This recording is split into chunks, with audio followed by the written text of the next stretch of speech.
नमस्कार, बहुत स्वागत है आपका टीवी 27 न्यूज पर। मैं हूं आपके साथ योगेश पांडे। महाराष्ट्र विधानसभा चुनाव का ऐलान हो चुका है। 288 सीटों पर 20 नवंबर को मतदान होगा और 23 नवंबर को परिणाम घोषित किए जाएंगे। आपको बता दें कि सारे राजनेता एड़ी चोटी का जोर लगा रहे हैं। वहीं उत्तर मुंबई के कांदिवली चारकोप 161 विधानसभा से चौपाल के जरिए नेताओं के किए गए काम और जनता की समस्याओं को लेकर हमारे संवाददाता मुरारी सिंह ने आम जन से बातचीत की है। जरा सुनिए आप। नमस्कार, मैं हूं मुरारी सिंह। टीवी 27 में आपका स्वागत है।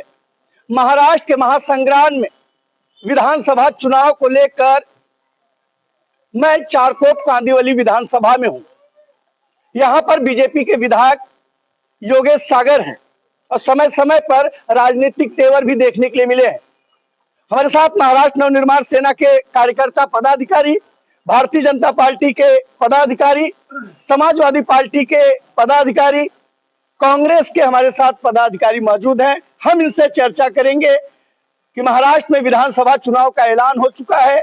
20 नवंबर को मतदान होगा, 23 को काउंटिंग होगी, लेकिन मतदाताओं का विचार क्या है और पार्टी के कार्यकर्ताओं का उद्देश्य क्या है। भारतीय जनता पार्टी विधानसभा चुनाव के लिए मैदान में उतरेगी। बताएं सर। देखिए, नमस्कार।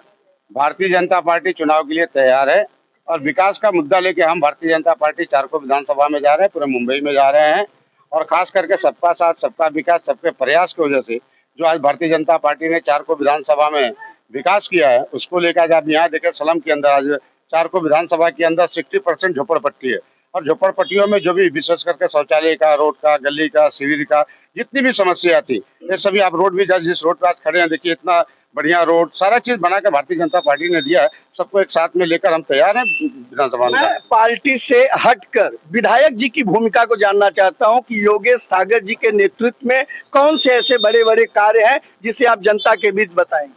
देखिए, विधायक जी जब 2009 में पहली बार चुनाव जीत कर आए थे, पहली बार जब वो विधायक बने थे, ये खाड़ी आप जो पीछे देख रहे हैं, यहाँ पे जितने लोग हैं सभी को पता होगा कि लोग खुले में शौच करते थे। उन्होंने हमारी महिलाएं जब देखे बाथरूम की इतनी हालत खराब थी कि छाता लेकर अंदर बाथरूम के अंदर दरवाजा टूटने को से लोग जाते थे, सबसे पहले काम उन्होंने बाथरूम को लेकर इतना बढ़िया काम किया, शौचालय को लेकर रोड बनाने का काम किया, गली बनाने का काम किया, बच्चों को पढ़ाने का काम किया, शिक्षा स्वास्थ्य पे काम किया। उन्होंने बड़े पैमाने पर काम किया है यहाँ पर। मैं बोली बेटी तो आज पढ़ लिख के कमा रही ना, बेटी लोग, बेटी को भी औहदा दिए है बेटे के बराबर। पर जो अब हम बुढ़े हो गए, हमको आदमी नहीं है, ये तो गवर्नमेंट ने पहले से पेंशन लागू करी थी, पहले से, हम पैदा भी नहीं हुए थे उसके पहले से। पर आप क्यों बोलते हैं ऐसा? क्या तुम बुढ़े हो गए, तुम 65 साल के हो गए, तुम्हारे को पेंशन नहीं मिलेगी? हाँ, अच्छा, आदमी जिसको है तो बुढ़ा बुढ़ी को भी पेंशन मिलना मांगता क्या नहीं? अच्छा, हम तो गांव में पैदा हुए थे, आप लोग बम्बई में या शहर में किधर भी होंगे तो आपको दवाखाने में होंगे। पर जो बुढ़े हैं वो पहले दाहिनी लोग डिलीवरी करती थी, दवाखाने नहीं थे। और जो राजनीति थे वो लिख कर रखे होंगे, हमारे माँ बापों ने तो लिख के रखे, तो सर्टिफिकेट तुमको कहाँ से देंगे? सर्टिफिकेट देंगे कहाँ से? हाँ, जो बड़े बड़े नेता भी है वो भी घर में पैदा हुए हैं, उनके भी कुछ सर्टिफिकेट नहीं है, पर अब नोट फेंक कर सर्टिफिकेट बना रहे। उनकी जन्म तारीख लिखी हुई है, मालूम है उनको, तो हमको जब मालूम नहीं।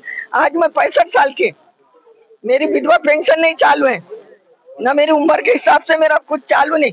आजकल औलाद किसकी कौन होती है? औलाद देखना, तुम औलाद के जैसे औलाद है अभी इतने नहीं हुए, लड़के लेके घूमते हैं लड़के लोग। हाँ, पहले से। हाँ, तो अभी क्या करें? मेरा पेंशन क्यों नहीं चालू है? मेरे आदमी को मर के मैं बम्बई में रहती है, सब मेरे कन पुरावा है। क्या नाम है? नहीं, मेरा नाम आशा भी शेख खाजा मियां। अब हम बात करेंगे इनके काम को लेकर के विपक्ष कितना संतुष्ट है, सीधा बात करेंगे। हमारे साथ समाजवादी के कार्यकर्ता पदाधिकारी हैं। अभी जिस तरीके से भारतीय जनता पार्टी की तरफ से कहा गया कि 2009 में चुनाव जीतने के बाद से आज तक योगेश सागर द्वारा वो तमाम स्लम के इलाकों का कार्य किया गया, विकास किया गया, क्या उनके विकास से आप संतुष्ट हैं? पिछले 15 साल में योगेश सागर जी एक बड़ा काम बता दे जो इन्होंने किया होगा। रोड का इन्होंने बात किया, वो महानगर पालिका के फंड में आता है। बाथरूम का उन्होंने बात किया, वो बीएमसी के फंड में आता है। तो इनके द्वारा कुछ काम नहीं किया गया, ये सिर्फ हिंदू मुस्लिम की राजनीति किए हैं, विकास एक भी नहीं हुआ। आज चारकोप की जो दुर्दशा है, स्लम की जो स्थिति है, आज भी आप देखेंगे तो झाड़ू, आप अगर यहाँ देखेंगे तो बिल्डिंग के नीचे झाड़ू नहीं लग रही है। अब बाकी के सड़क की बात ही आप छोड़ दें, जिस तरह चुनाव से पहले पूरे चुनाव में ये एकदम विफल रहे पूरे अपने काम के दौरान, इसके लेके आखिरी वक्त में इन्होंने लालची बहन योजना लेकर आया, महिलाओं को ये करने के लिए लाडका भाव लेकर आया ताकि वो हो जाए। 5 टोल इनको बंद करना पड़ा। तो मैं ये पूछना चाहता हूँ भारतीय जनता पार्टी के लोगों से कि क्या जो 5 टोल को बंद किया गया, जो चुनावी मजबूरी थी, ये आगे भी जारी रहेगा इनके सरकार के बाद भी? ये बहुत ही बड़ा इनकी विफलता है जो दिख रही है। और ये तीनों, क्योंकि शरद पवार जी ने तो अजीत पवार जी का घड़ी का बैटरी निकाल दिया, तो विफलता आपने लोकसभा में देख लिया कैसा विफल रहे इनकी। तो आज ये भयभीत है, इनके पास कोई ग्राउंड लेवल का काम नहीं है जनता के बीच में जाए, इसलिए ये लोग जो है ना टोल कभी बंद करवा रहे हैं, कभी 1500 रुपया दे के महिलाओं को प्रेरित करने का काम कर रहे हैं। इनके पास कोई मुद्दा नहीं। क्या नाम है आपका और क्या कहना चाहेंगे? सर, मैं दिलीप मंडप योगेश सर के बारे में कंप्लेन करना चाहता हूँ, क्योंकि आज से 2 साल पहले इन्होंने इनका काम रोका था मेरे घर के सामने। मेरा घर नीचे था और इन्होंने मेरे घर के सामने अपना थोड़ा मैदान ऊपर करने की बात किए थे। तो मैंने बोला कि अगर मैदान ऊपर हुआ तो मेरे घर में बारिश का पानी जाएगा। उस समय बारिश ही चालू था, तो बोला मेरे घर में पानी जाएगा। तो योगेश सागर और कमलेश यादव जी खड़े थे सामने से, मुझे बोले आप टेंशन मत लो, ग्राउंड का काम होने दो, आपका घर बन के तैयार हो जाएगा।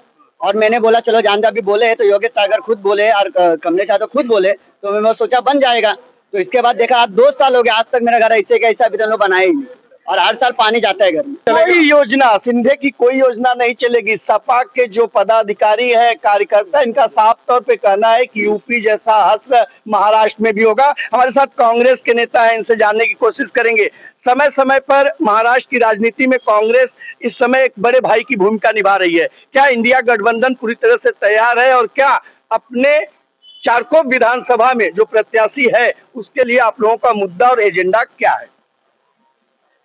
इंडिया गठबंधन महाविकास आघाड़ी ये पहले भी चुन के आई थी और आज भी चुन के आएगी।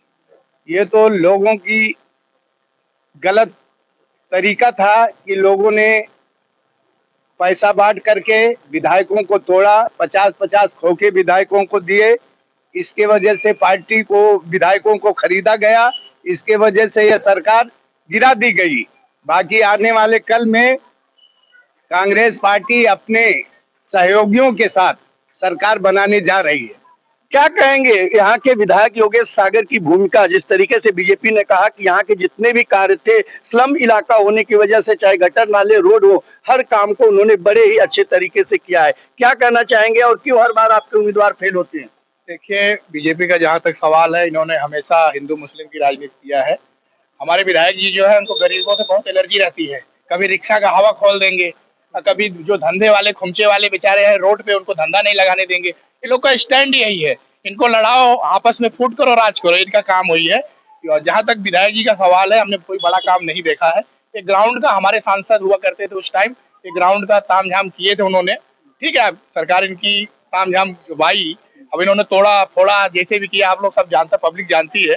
अभी इसका सादा उदाहरण लोकसभा में मिला है कि इंडिया गठबंधन मजबूती से चुनाव जीत कर मजबूती से आई है महाराष्ट्र में। और इनका क्या है ना, इनका खाली फंडा है, साफ सफाई है, फलाना, खाली दिखावटी है सारी चीजें। कौन से ऐसे मुद्दे थे चारकोप विधानसभा के अंदर, कौन से ऐसे काम थे जिसे विधायक योगेश सागर जी को कर देना चाहिए? देखिए, मुद्दे तो बहुत थे, आपको बताऊं, नाला कटिंग हुआ ना, उधर पीएमजी नाले का जो उधर कटिंग हुआ, जनता कॉलोनी साइड में कितने लोग अभी तक मिला नहीं, जिसका नहीं था उसको मिल गया।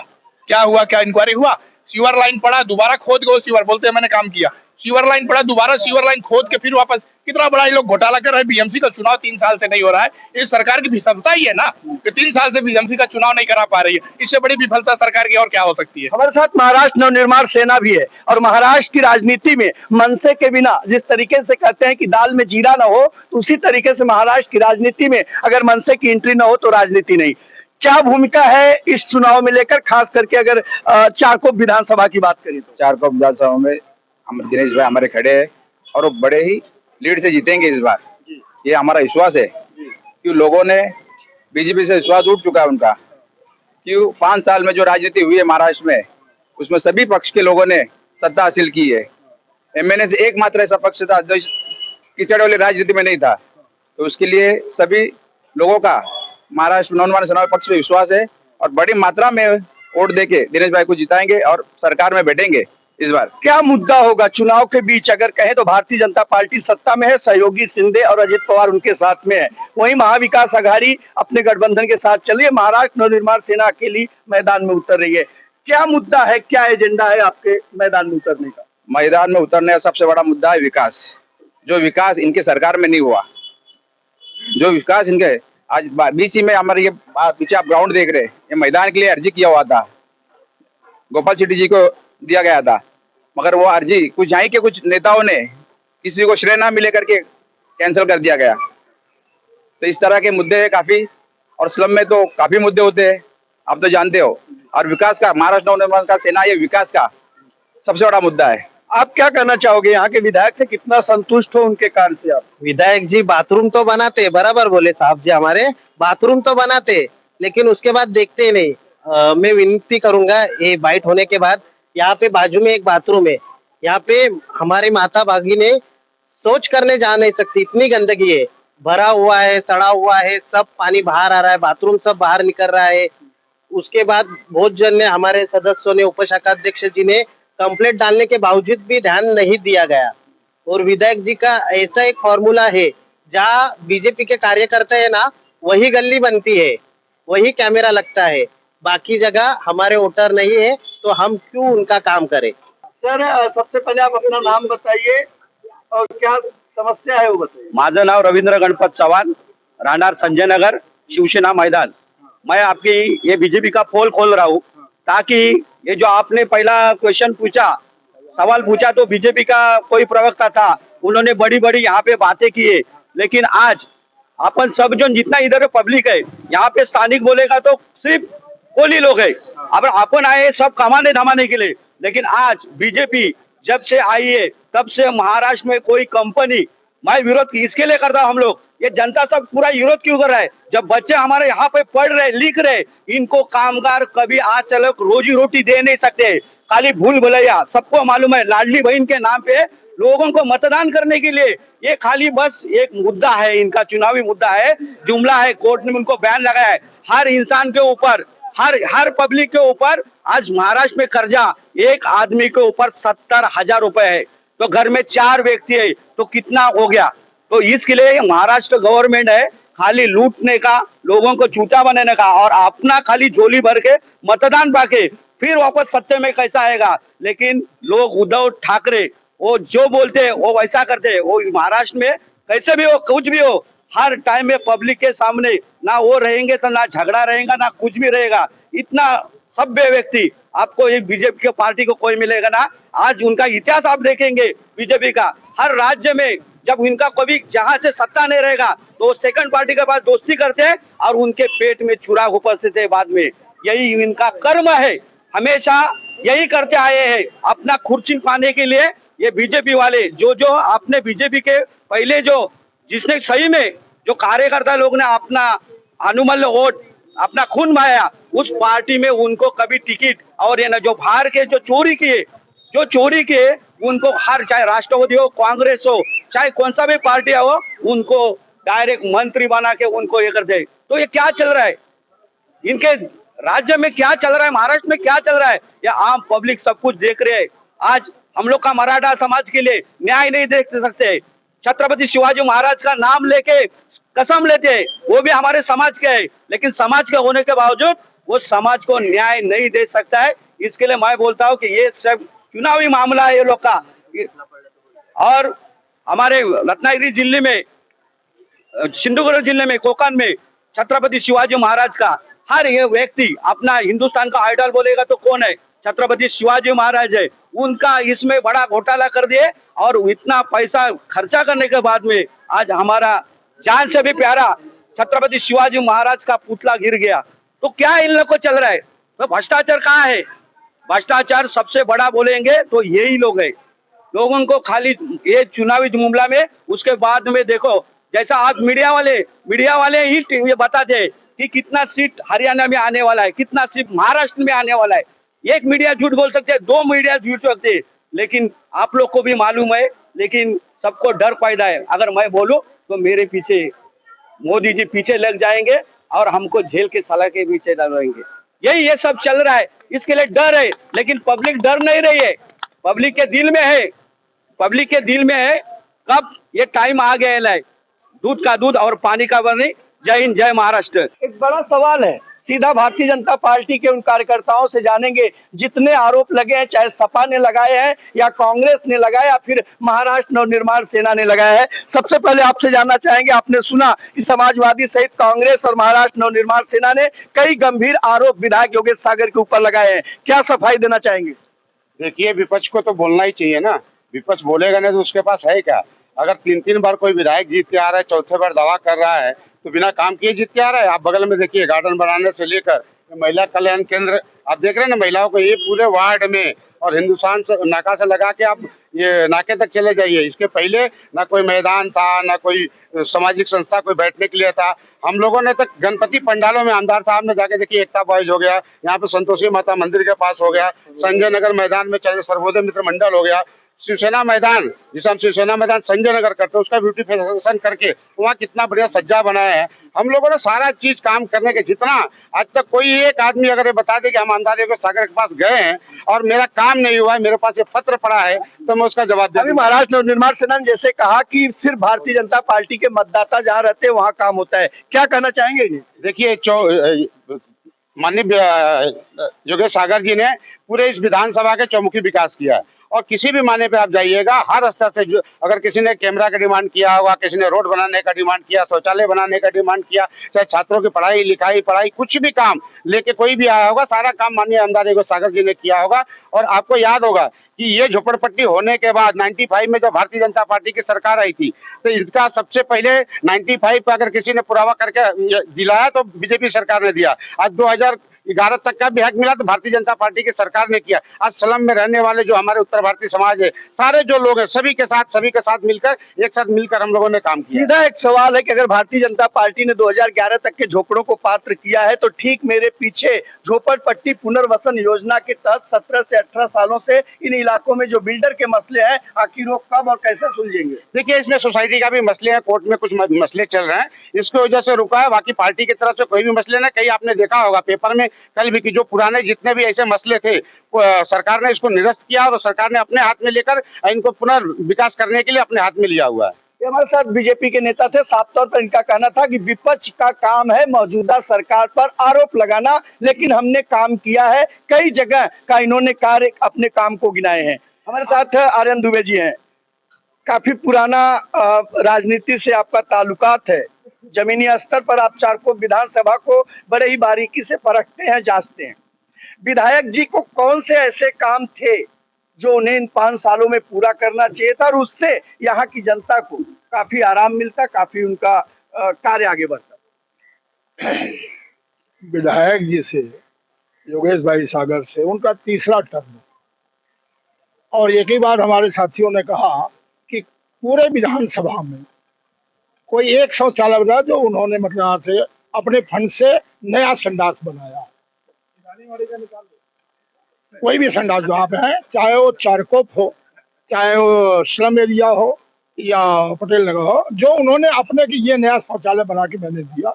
हाँ, एक चीज और है कि जो भी शौचालय बने संस्था से, उस पर टैक्स जो है लागू हो गया है कि भाई ये 5 रुपया या ये चीजें मिलेगी, उसके ऊपर भी कभी भी उन्होंने एक्शन नहीं लिया होगा। जो आम श्रम के लोग, गरीब लोग होते हैं, और जितने भी हैं, ये माननीय चंद्रकांत गोसालिया जी, सम्माननीय पीयू मेहता से एरिया पूरी गवाह है, चाहे वो गणेश नगर हो, चाहे अभिलाष नगर हो, चाहे बंदर मखाड़ी हो, कि शौचालय का केवल तोड़ना और उसको साफ करना, रिपेयर करना, यही एक काम है। चाहे रानीबाड़ी का गार्डन हो, ये तो खुला चीज जो विकसित करना है कोई काम। जहाँ पे आप खड़े हैं, यहाँ पे गोपाल भाई शेट्टी जी थे, उनके प्रयासों से या जो है यहाँ पे राम गार्डन इसका नाम रखा गया था। आज भी देखिए, क्योंकि जो गवर्नमेंट का रूल है, मेंबर ऑफ पार्लियामेंट को पहले ह्यूमैनिटी बेस पे कहीं भी पब्लिक को फैसिलिटी दे सकते हैं। अभी रोड की चर्चा हुई, जिस रोड पे हम खड़े हैं, ये तो खुद हो जाना है कि कहाँ से फंड आया, कौन बनाया, ये कोई चर्चा नहीं है। मैं अब रह गया एरिया के सवाल का। हमारे साथी ने कहा कि जो मुझे देखने में लग रहा है कि एक ही नारा था, हिंदू मुस्लिम सिख ईसाई हम सब है भाई भाई।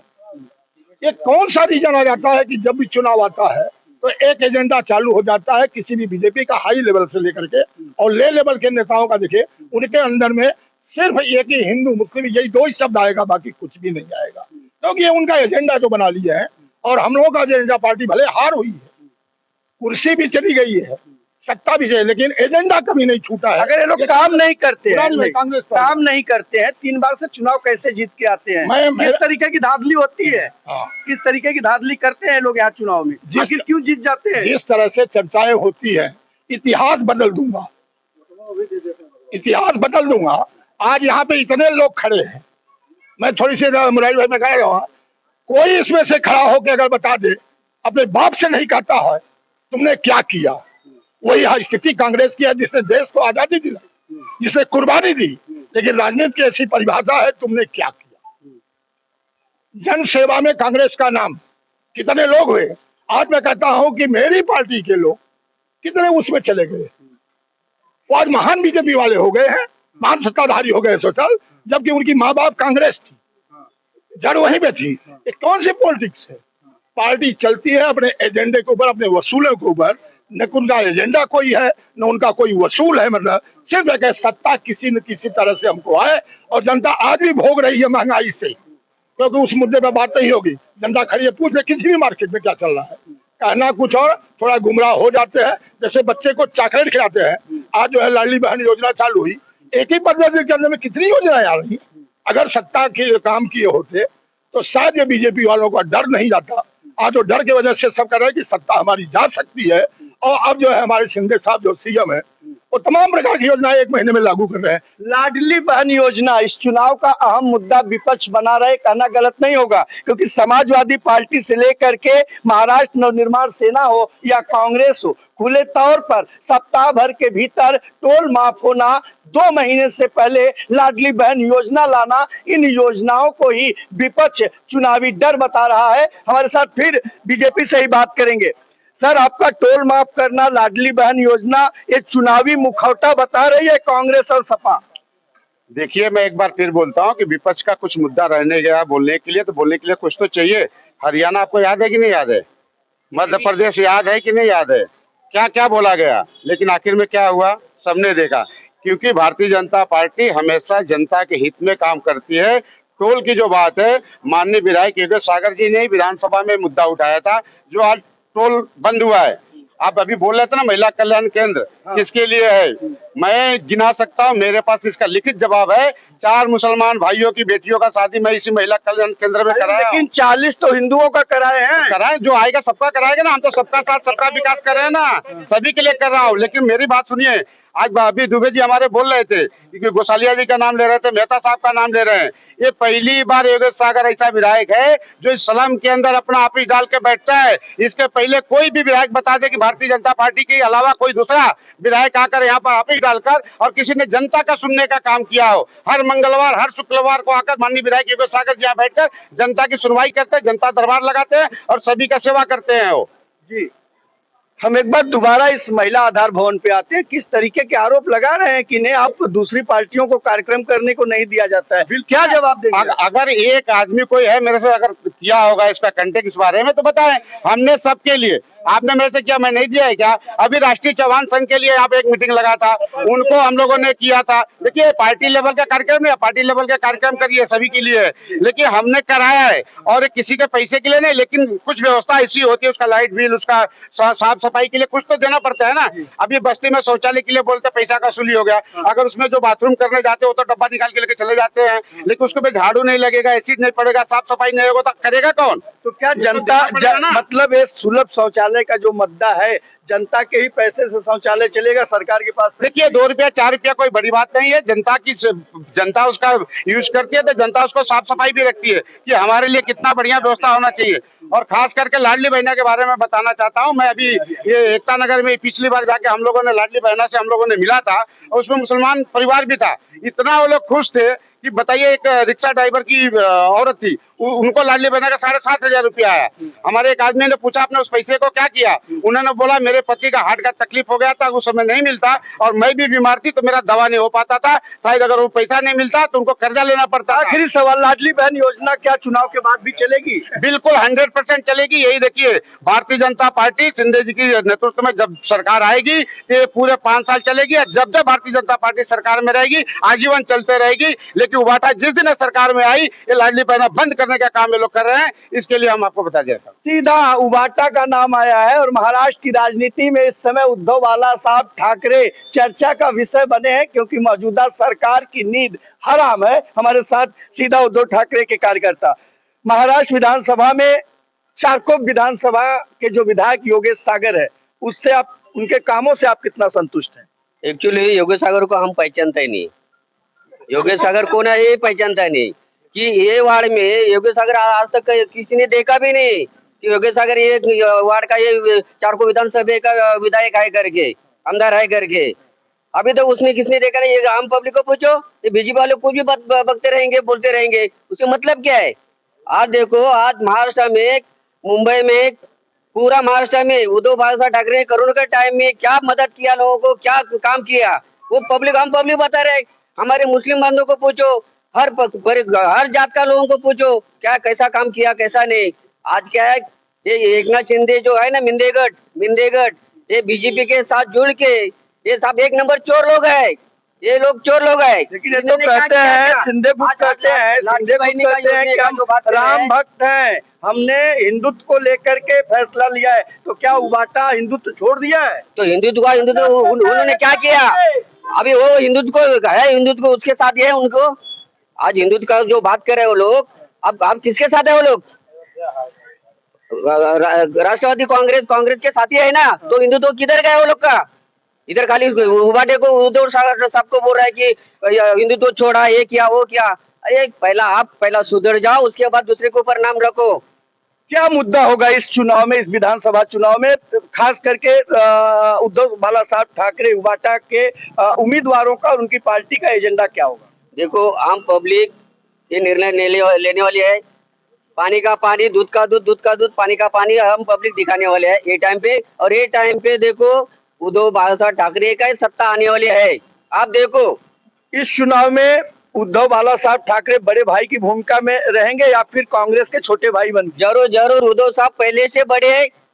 ये महाराष्ट्र में बड़ा किया किसने? उद्धव बाला साहब ठाकरे ने बीजेपी को बड़ा किया। पहला कितना आमदार थे, कितना खासदार थे, ये पता है, सब हम पब्लिक को पता है। अभी किसने बड़ा किया? बीजेपी, शिवसेना ने बड़ा किया। अभी बोलते कि हम बड़ा भाई है, लेकिन हमारा उद्धव साहब बड़े भाई लास्ट तक रहेंगे। बहुत बहुत धन्यवाद।